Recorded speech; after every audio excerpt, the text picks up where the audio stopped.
I'm pretty sure today, if you haven't already, you're about to see a lot of people in costumes.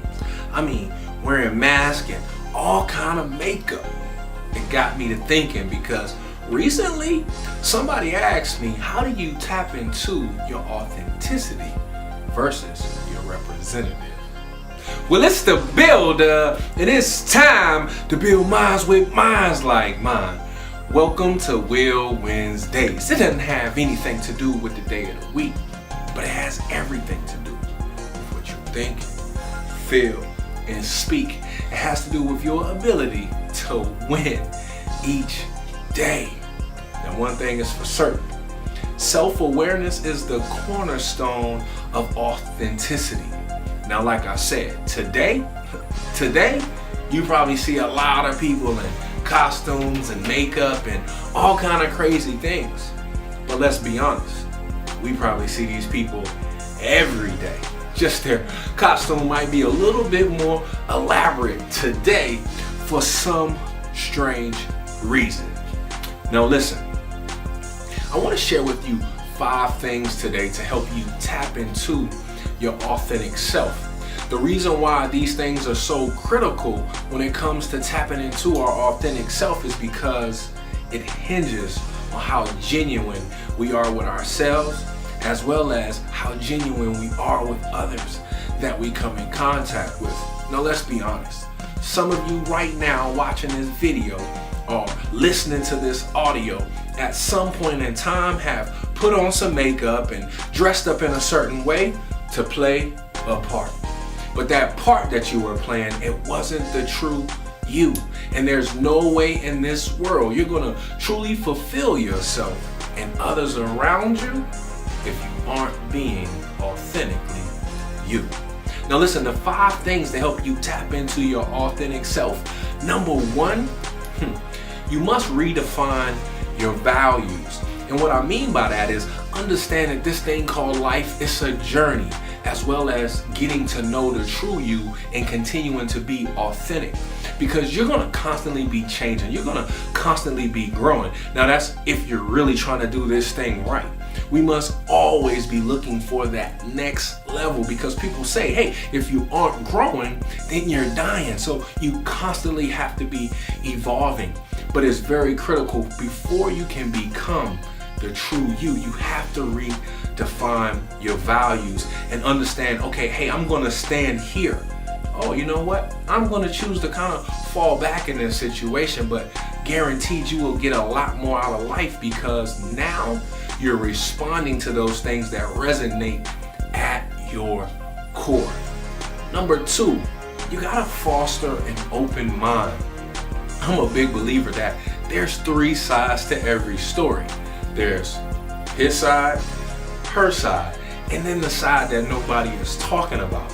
But it's imperative in order for you to keep growing that you stay open-minded. And not only that, it allows you to have the best, I should say, perspective in being authentically you. Because when you approach things with an open mind, you can always learn something. It causes you to pause a moment before you pass judgment or set limitations on anything it is that you're doing. Now, number 3, and I thought this was so powerful. A gentleman by the name of Mike Robbins, who's a corporate trainer, utilizes this in some of his training. He will say, hey, if you really knew me, you would know, fill in the blank. If you really knew me, you would know, fill in the blank. It does 2 things. 1, for yourself, it's gonna force you to take some introspection and go deep inside to really speak on what that is. Now, if you choose to share that with someone else, it's gonna force you to be a lot more vulnerable and really create a different type of connection. Now, what I'm getting at here is when you are authentically you, there is a level of vulnerability because you're being who you are at your core. But that's what's going to resonate with people more. That's what's going to allow people to connect with you more, or just not be for you, because we are who we are for. Exactly. So we have to make sure that in knowing these things about ourselves, we can be very clear when we interact with others. Number 4, and this is huge, being aware and knowing when you aren't actually being your authentic self. Now, have you ever done something and then felt like something just doesn't feel right? Or have you ever been with a group of people and just felt like you were out of place, like you were meant to be somewhere else because you weren't being your true self? So again, it's very imperative that we understand when we aren't operating in our authentic self. Now, number 5, and this is so huge, trust your intuition. Trust your intuition. That inner being, that who you are at your core, you gotta trust it. Don't ignore it when you feel certain things physically or emotionally, or something just doesn't set well with your spirit. It goes back to what we just said about number 4. When things don't seem to be right, or you don't feel to be 100% confident, then that's when you have to take a step back and really realize, am I trusting who I am and who I am at my core? See, one thing about being authentic, it allows you to live a freer life because you're true to who you are. You'll make your yeses, yeses, and your no's, no's. And it makes things for you a lot more simpler. Now again, there's a lot of vulnerability that comes along with it, but the key to really unlocking your greatness, your best of all that you can be, lies in you being your authentic self. Now listen, I understand we all don't know what we don't know, so we continuously look for room to grow.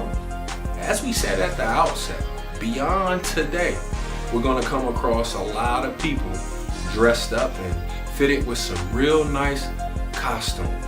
But we must stop and pause and ask ourselves, are we wearing a mask or colorful makeup ourselves? Because listen, you can never ever judge a book by its cover, but you don't want to cover up your book when you might unhold, or should I say hold, the words to really change someone else's life. So be careful when you ask, trick or treat, because you never know just what you may get. And if you will, I will, we will. Let's build.